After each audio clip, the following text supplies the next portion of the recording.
TGIF, you crazy kids. It is Friday, January 17th, 2020, and you're watching the Daily Mix TV. Hi, my name is Sean Patrick Hillman. NBC Universal has officially unveiled its streaming service, aptly called Peacock. It's set to debut on April 15th for Comcast subscribers only, and then it'll roll across the U.S. on July 15th. Now, there are a few different things going on here. Basically, NBC had to look at this because they're so late to the game. They had to look at this from a different perspective. Now, remember, Hulu has two different tiers. You've got basically a very low subscription and it's ad supported. And then you've got a premium subscription where you can bypass those ads. In NBC, or in Peacock's case rather, they've got ad-supported, what they're calling Peacock Free, and that features 7,500 hours of movies and classic shows. Then there's Peacock Premium, and that's got two paid tiers. That's offering 15,000 hours of programming, including live sports, as well as early viewings of late-night shows. Now, NBC Universal is looking at, according to the company, between 30 and 35 million active users in the U.S. as a goal by 2024. They are joining an incredibly crowded field of competitors. You've got Netflix, you've got Hulu, you've got Amazon Prime, you've got HBO Max, which is debuting, you've got the DC universe. It just keeps going and going and going. So the fact that they are so late to the game is one of the many reasons why they put in the ad-supported, because they know they're not necessarily going to get a high saturation of Peacock Premium consumers. They're going to more likely get a lot of Peacock Free. So they're still generating that ad revenue because of it. So that shores up that side in development costs and everything else they've had to put into creating Peacock. Now, when you look at the streaming space as a whole, there are a lot of issues because Comcast owns NBC. They are a cable provider, and they don't want to cut their nose off to spite their face. That's another reason why they're doing an ad-supported platform, because the more people that they push into streaming services, the more cord cutters they're going to get. Now, I cut my cord a couple of years ago because, frankly, then Time Warner Cable, the prices were getting completely out of hand, and I had already signed up for a number of streaming services, so I didn't need it. Then I jumped over to Verizon Fios and fired Spectrum completely because their internet service was terrible. So Verizon Fios is phenomenal, but I still don't have a cable provider because I don't want it. I don't need it. I don't need to pay for it. I've got plenty of streaming services that fill that void in my life. So if you're looking to save some money, if you're looking to save some money and you're interested in NBC shows, whether they're classics or certainly their current stable of shows, by all means, Peacock actually sounds like a really good streaming service. Though I'm going to be more apt to go for the Peacock free service because, frankly, I just don't need another premium subscription to pay for every single month. All right, the vaping sector, they had their challenges in 2019, to say the very least. Well, it's been a little bit over a year since an agreement was reached between tobacco giant Altria, which took a 35% stake in e-cigarette maker Juul for $12.8 billion. Now, for whatever reason, that still seems to be up in the air, and a lot of that has to do with some of the challenges that Juul faced last year. They're the ones that basically were put on a spotlight with all of the health issues, the notion of them targeting teenagers to start smoking or using vaping products, that kind of thing. Now, this while federal antitrust officials continue to investigate Altria's control of shelf space in stores. Remember, when you get into tobacco, it is a regulated business. Those regulations include shelf exposure. Whereas if you look at normal consumer packaged goods like cookies, candy, chips, sodas, those kinds of things, they're not regulated in that way. They have a pricing structure, they pay a slotting fee, those kinds of things. Whereas with tobacco and tobacco-related products, that has to be approved by the FDA. So Altria is still being investigated by antitrust officials for that very reason. Now, as part of Altria's acquisition deal of that 35% of Juul, they agreed to give up their Mark 10 e-cigarette shelf space. Some of that was taken up by Juul. But the investigation isn't over because the rumor is that Altria had paid a lot of money under the table to get a more prominent position at chain stores and gas station consortia, those kinds of things. Now, Juul has faced several legal battles in the U.S. over its alleged role in promoting underage vaping, which I alluded to before. They have shortened their international plans, so they're not doing the same thing that they were planning on doing a year ago. On top of that, there have been a couple of interesting developments in the last week. A appeal judge in New York, appeals court, overturned the ruling banning flavor pods for sale in the state of New York. The judge had cited that the state overstepped its authority because they didn't prove that it was a public health issue. So, in other words, it's a disruption of business charge, which is a very different thing. Disruption of business in the state of New York and the state of California is a serious civil complaint. So, for the government to have gone down this road without checking off all the boxes when they went to court is a little scary and, frankly, a big waste of taxpayer dollars. Rumor on the street is there's an appeals judge in California that's looking at this ruling and considering it for the West Coast. So we'll see what happens. It's interesting because you have a lot of things that are happening in vaping, in public health, all at the same time. And we know they butted heads in 2019. I have a feeling we're going to start to see them butt heads again when the weather warms up as we get closer to the spring. All right, you just can't kick a good retailer to the curb. Payless Shoe Stores is back from bankruptcy protection again. This after executing one of the largest retail liquidations in history. The discounter filed for bankruptcy protection last February, closing all of their 2,100 U.S. doors. Now, the shoe retailer filed for Chapter 11 2 years earlier, closing 700 doors, emerging just a few months later. So they have a history of doing this. But in this case, they went through a full liquidation. So it's a very different approach this time. Payless says that they're going to relaunch with a focus on international operations, but they do plan to open up stores again in the United States. So when you file for bankruptcy, the whole idea behind Chapter 11 protection is so that you can still maintain your business while holding the creditors at bay so that you can settle payments with them, whether it's in a settlement payment or a full payment. Depends on the bankruptcy filing, depends on the judge. There are a lot of factors that go into that. When you file for Chapter 7 liquidation, that's a completely different animal. And in this case, they pretty much did Chapter 7 because, I mean, as I just said, it was one of the largest retail liquidations in history. So for them to do this, they must have found a really good backer or somebody to acquire the intellectual property off market who's willing to put money to relaunch the brand. The U.S. Senate, I'm still floored by this. It's fantastic. But the U.S. Senate overwhelmingly passed the U.S.-Mexico-Canada agreement, a successor to the 26-year-old NAFTA agreement, North American Free Trade. Now, the three countries had signed the agreement in 2018, but there was a lot of opposition from Democrats in the House over enforcement of working conventions in Mexican factories. So some of that has to do with fair labor laws, age laws, those kinds of things. Some key provisions in this include country of origin rules for auto parts, opening of the Canadian dairy market to the other two countries, and extending the terms of copyrights and more regulations for Mexican workers to protect them. So overall, this is a fantastic piece of progress in what's going on in Washington, D.C. The U.S.-Mexico-Canada agreement is definitely going to help spur some economic growth across North America. So that's something that's incredibly important right now, especially in an election year where we always know spending is soft. Gap says it's no longer planning on spinning off Old Navy into its own company. The retailer also announced that it's losing another one of its senior executives. Their president and CEO, Neil Fisk, will leave the company.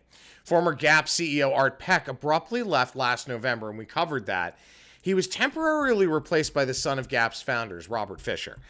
According to a statement from the company, the process of splitting would have limited their ability to create appropriate value from separation. In other words, when you spin off a division of your company, if you're that big, you want the spin-off to rely on its own 2 feet, to be able to stabilize. You also want to make sure that the parent company that's spinning it off has enough under the hood to maintain expenses, to be able to be profitable, all of those things. Gap's portfolio of brands is Banana Republic, Athleta, and Hill City on top of Old Navy and obviously the Gap. The problem is a lot of these brands are suffering from massive losses over the course of the last decade. Their sales have eroded, they've closed stores, those kinds of issues. So for Gap to keep Old Navy in-house, as it's their cash cow, that's what's floated the company for the last decade. So smart move on Gap's part, and their stock price certainly reflected that yesterday. After the announcement was made, their stock went through the roof. Starbucks Corporation, in the interest of full disclosure, you guys know I can't stand Starbucks, but it is an interesting story, and it's one that, frankly, we need to talk about because it shows exactly the kind of issue that's going on with corporate social responsibility programs and why you need to make sure you're not being conned into just buying more product. So Starbucks is expanding its commitment to operating stores in underserved urban and rural areas. Okay, let's think about that for a second. Underserved, okay, no problem. But when you get into the urban market, especially the neighborhoods that they're citing in New York, as just as a representative example, you're talking about North Harlem, you're talking about East Harlem, where the income per person on average is much lower. Starbucks is the single most expensive price cup of coffee in the world. So the fact that they're doing this and they're expanding their commitment, okay, in these markets in terms of altruism would be great if they weren't the greedy company that they are. So let's get into this.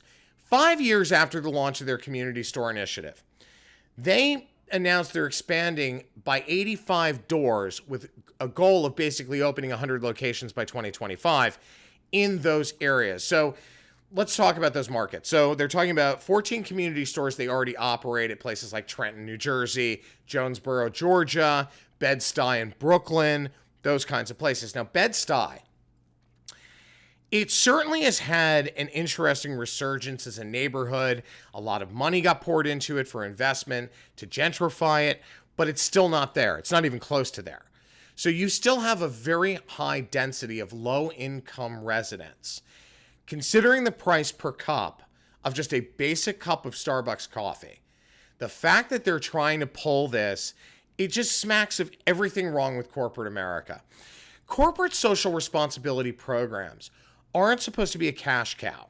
They're designed to raise awareness of a corporation's altruism and the power that that company has to help other communities outside of their core or within the confines of their DNA. So let me give you a couple of examples. For Bacardi USA, when I was doing their PR and some of their events and some of their partner programming, for Bacardi Rums, we had supported the Thurgood Marshall College Fund. Why?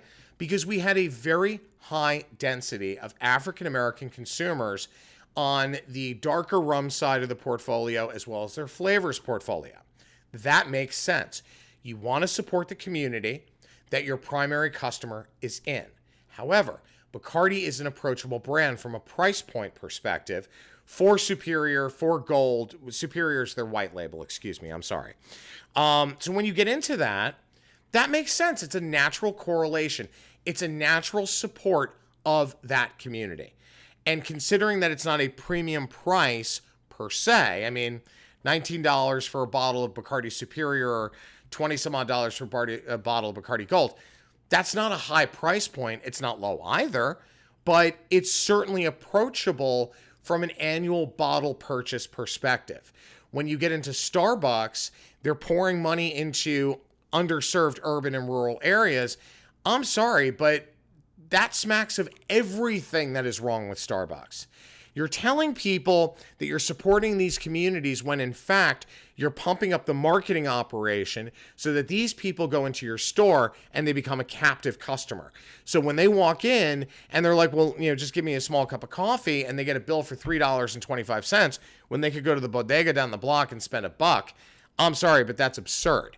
Now, as part of this program, Starbucks partnered up with United Way. Local United Ways and 211s in targeted communities will work the community store partners to create resources and programs for each community. So that includes facilitating activities at the stores that support people in the community, providing Starbucks partners with customized community profiles, and resource information and connecting partners with volunteer activities that help create real change in the communities in which they live and work. So let's take an even deeper dive. The community stores are supposed to serve basically as a community center for that neighborhood. So as an example, they're going to include a designated room or space for community events and programming, a partnership with a local United Way chapter to facilitate relevant community programs, and put an emphasis on local hiring. Starbucks said it's going to work with diverse contractors for store construction and remodels. This is basically them conning you into believing they care about your community. They don't. If they cared about the community and they cared so much, then they might find a better way to do education programming, community support, those kinds of things, without opening a store in that community wherein most people could not afford a daily cup of Starbucks coffee. That isn't a race conversation. It's not a creed conversation. It's an economic conversation. So just so that we're painfully clear, because at the end of the day, when you look at underserved communities, which is a politically correct way of saying, welfare-driven communities, poorer communities, those kinds of things, if you're really caring about them, then help the community wholeheartedly. Don't open a business in there where you're going to end up bankrupting people just for a cup of coffee. It's absurd, and exactly why I stopped drinking Starbucks 5 years ago. And I got to tell you, have not been happier. All right, there are a couple of other things. We've got a Flashback Friday we're going to go through in a second. But I wanted to talk about something else very quickly that is incredibly important, and it's a conversation that I just feel we need to have.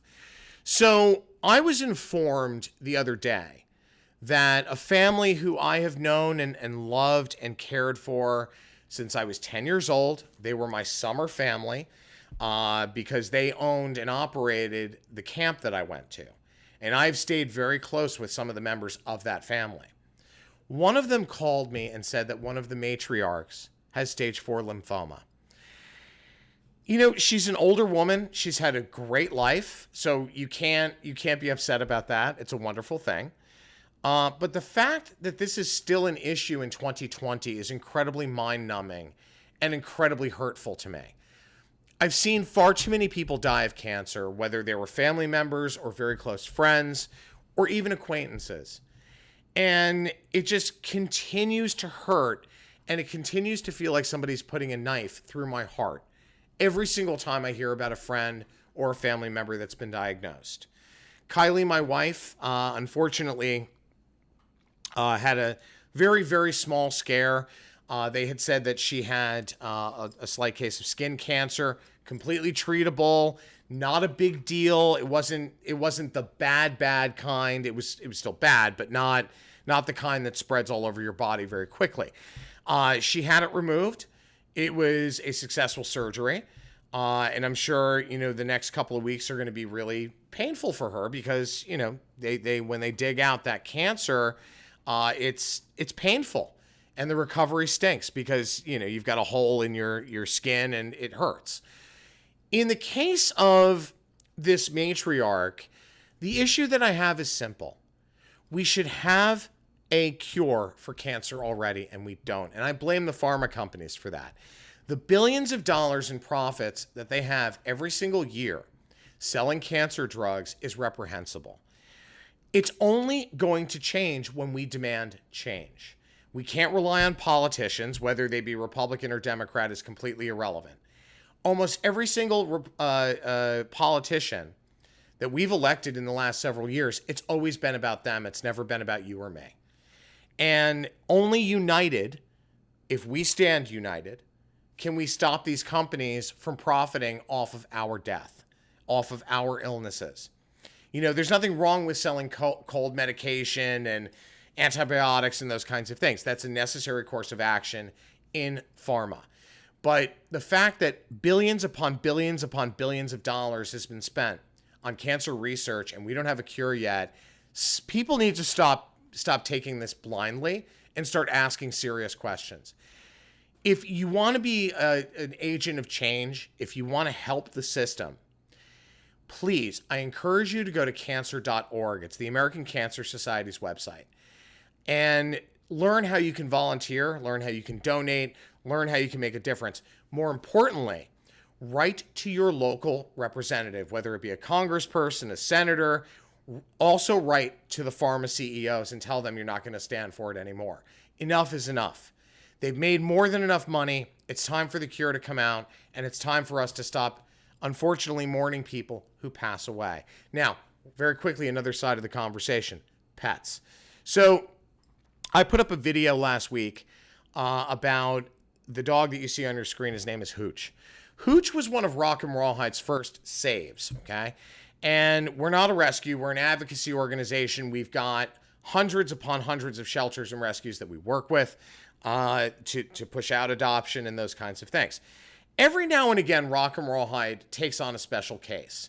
What we do is we partner up with one of our rescues in the network, and they end up pulling that animal. We end up promoting them and trying to find them a responsible and loving home for that animal. In Hooch's case, he already had an adopter that was interested and so on. And I'm not gonna get back into this story because it'll take too much time. But we found out, unfortunately, Hooch has lymphoma. And he doesn't have long. Don't get me wrong. For 7 or 8 years of his life, he has had a phenomenally happy life. His adoption family, his pet parents, they take such good care of him. He gets to run around. He gets to play. He's really had a blessed life since his adoption. My point in bringing this up is Rock and Rawhide works with a company called Blue Buffalo. Blue Buffalo is a pet food brand. The basis of their founding, and the marketing comes into this and business development. The basis of their founding was around the owner's dog, Blue. Blue had cancer. And he had started to figure out that a lot of the problems that his dog was facing was because of the food he was feeding him. So he created Blue Buffalo to do natural ingredients to make sure that there weren't additives and the kind of garbage that goes into food sometimes that can help to further cancer cells. So when he created Blue Buffalo, he also created a reason to believe. And that's Blue Buffalo's pet cancer awareness programming. So every May, Blue Buffalo saddles up with Petco, and a portion of the sale from every product goes to pet cancer awareness. They work with a lot of research facilities, a lot of organizations to help drive up the cure for cancer for pets. Now, I've had a couple of pets die of cancer, and it's horrific. It's almost worse than a human because they can't tell you the pain that they're in, and they can't express their love and those kinds of things in the way that a human can when they're dying. So when I hear about Hooch, it just breaks my heart. And I also think about another one of Rock and Rawhide's saves. That's a dog named DJ. So you guys have seen the image that's on the screen. This dog's name is Huey. Huey was one of our first sort of promotional dogs for Rock and Rawhide. We had done a publicity stunt with Petco, Petco Foundation, and what used to be called Animal Care and Control of New York. Huey was featured in that because he was a dog that was up for adoption at Animal Care and Control. Well, one of Rock and Rawhide's super roadies, that's our volunteer corps, Sarah Stoller, adopted Huey.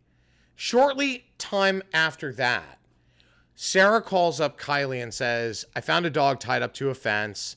He looks a lot like Huey. And if you can see the image on the screen, they actually, their nickname was the Cowdog Brothers. So Sarah called the second dog DJ after Derek Jeter. She's a big Yankees fan, just like I am. Unfortunately, DJ died, and he died of cancer. So pet cancer awareness is even more prime and paramount to helping to find a cure for cancer. A lot of you ask me in messages what the bracelets are that I wear every day. So this blue one here says protect our pets. It's a Blue Buffalo bracelet for pet cancer awareness. Blue Buffalo has sponsored Adopt-A-Palooza, which is in its 10th anniversary this year. It's going to be in May and September in Union Square Park in New York. Rock and Roll Hide, owns the platform. We manage it. We execute the event.